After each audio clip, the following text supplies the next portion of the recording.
Good afternoon, freshmen. Welcome to your first English high school class experience. My name is Mrs. Nesbitt. Unfortunately, I cannot be with you guys this week to teach or to meet you, which I'm really actually quite sad about. But I did want to make a little introduction video to help you guys get to know me, be familiar with what I look like, with how I sound, and also just give you kind of just an introduction to what this class is going to look like, because I know that one of the most nerve-wracking things about your first day, not only of class, no matter what year you're in, but especially your first day of high school, is that you don't know what to expect. You don't know how strict, how nice, how hard any of your teachers are going to be. And so rather than kind of leaving you up in the air for a week when I can't be there, I figured making this video is going to be the best bet for you guys. Now, you are in a sixth period freshman English class. So I have to warn you that sixth period is a difficult class or time to have class, as well as fifth period. Fifth period, usually people are kind of antsy and hungry, and so it's hard to stay focused. But once lunch has happened and then you come back into class, it's really hard to get in the zone for learning. So just be ready for that. Know that I am a strict teacher. I really love to get to know you guys. I want you guys to get to know me. I want you to be comfortable with me, but I do have very high expectations for my students. And so I want to give you some basic survival principles from the very beginning that I hope, even if I'm not in the classroom, that you guys can practice this week with your substitute teacher. And they are as follows. Your phones need to be away and silent. Again, I'm not there to keep you accountable to this, but I hope your substitute teacher will be. I do not tolerate phones in my class unless I specifically give you permission to do that. In my syllabus, and we'll go over that next week when I'm actually with you guys, but also as a part of the Canyon High School policy, you're not supposed to have your phones out. This is kind of the first warning of you're not allowed to have your phones out. They need to be away and silent. And if I do catch you with your phone, I will automatically take it away from you. If this happens soon enough, then it will be sent to the SRC, or the Student Responsibility Center, for you and your parent to pick up at the end of the day. Freshman year is hard, especially after COVID. And I understand that, right? You're being thrown into a whole new environment when the last time you were fully in school was sixth grade. So we have a lot of work to catch up on.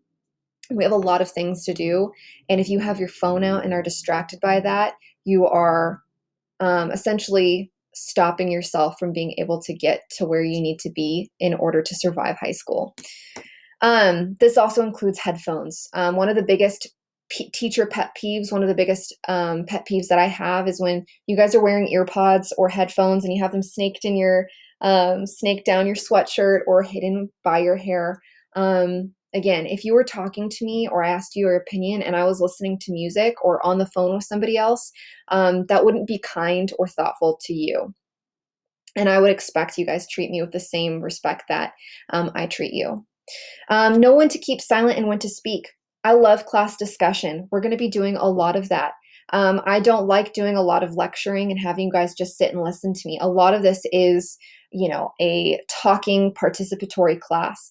But that also means that you're not talking over each other. You're not talking when I'm talking, and you know when to talk and when to not talk.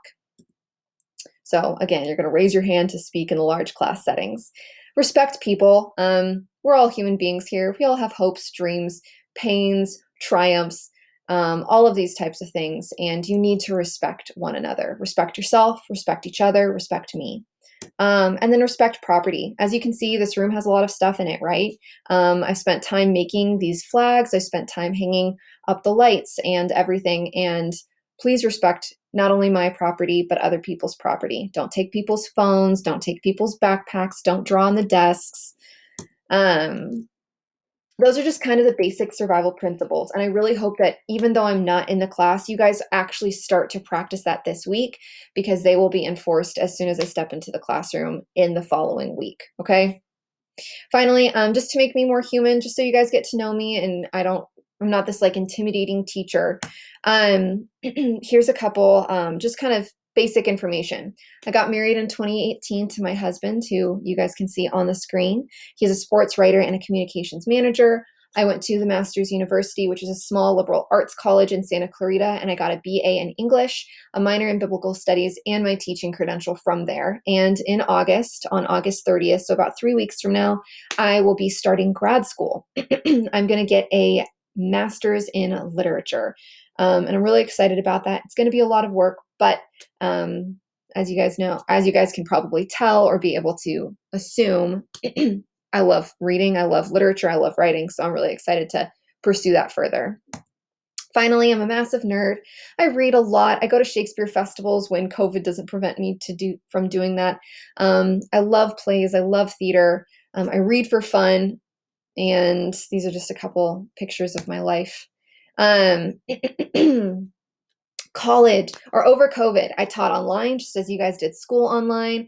I redid my office, which is a picture there. My husband and I had saved up enough money to buy our first condo, so we're now living in Canyon Country, which is great from a commuting standpoint to school. I snowboarded for the first time and went to Alaska with a couple of my best friends from college. And I got into the master's programs I applied to. And when I was your age, this is what I looked like. I went to Chaminade High School in the Valley. I was on a competitive dance team, varsity dance team at the school, and have done dance since I was 3, and then was on a competitive hip hop crew for about 5 years. I participated in student council. I did AP US History, AP Lit, AP Government, and I had a not love hate, just a hate relationship with math and science. So again, all of these things are just to remind you, I'm a human too. I've been in your shoes. I understand how intimidating all of this is. And I just want to tell you, one, welcome to high school. Welcome to my class.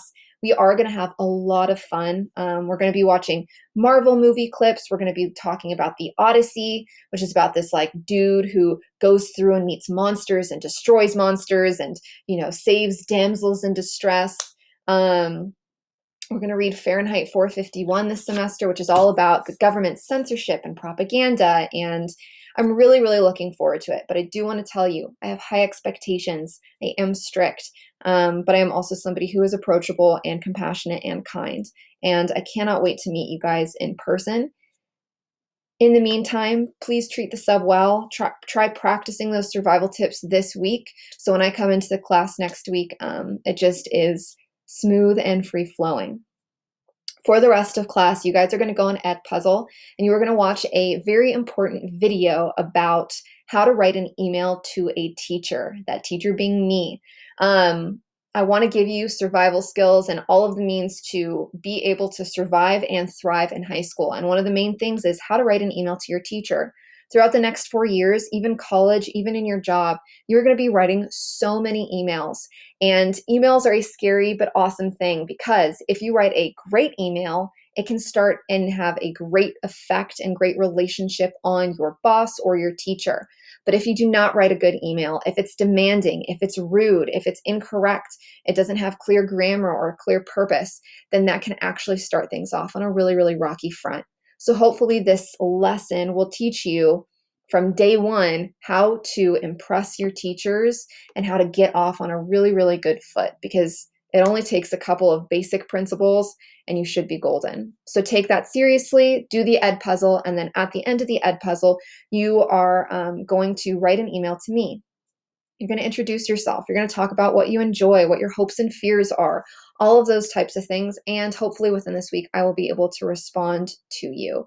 I look forward to getting to know you guys. And the fact that you're in 6th period right now on your first day of freshman year is a huge congrats. You guys have survived this far. You're so close to being done. And I hope this day has been enjoyable for you. I look forward to meeting you guys next week.